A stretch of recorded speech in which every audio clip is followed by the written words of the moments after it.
Wish you all a very happy Easter and the grace and peace that comes from the risen Lord. The accounts of the resurrection of the Lord tells us that early in the morning of the Sabbath, Mary of Magdala and the other women went to the sepulchre. Mark tells us that on the way they said to one another, "Who will roll back the stone for us?" The sepulchre, they know, is sealed and guarded. Yet they go. They go because they love Jesus, and the logic of love is different. It does not calculate. It is ready to take risks. It does not paralyze the person. And the women were not disappointed. The angel of the Lord is there to roll back the stone for them.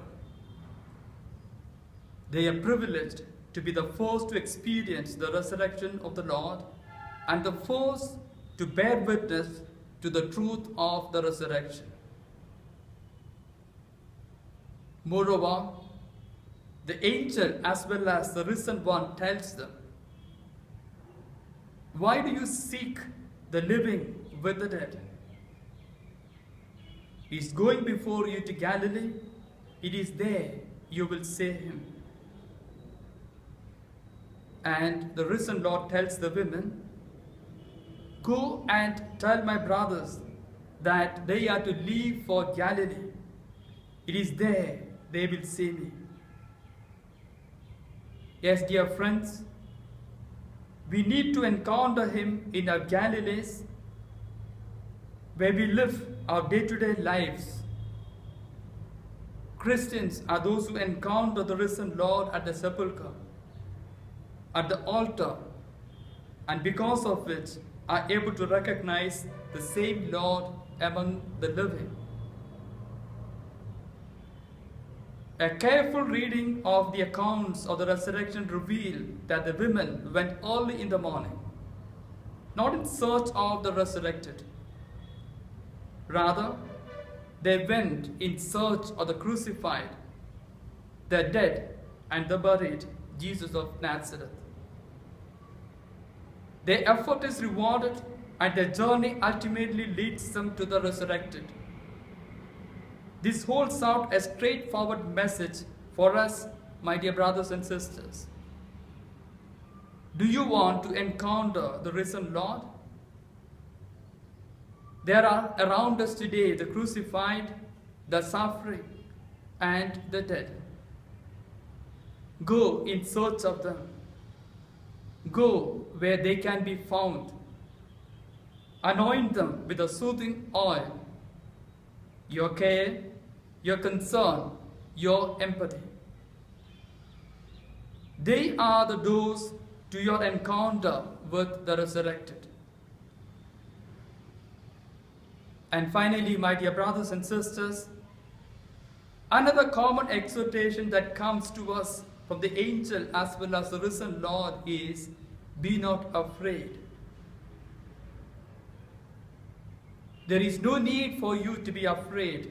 I know you are looking for Jesus who was crucified. He is not here, for he has risen as he said.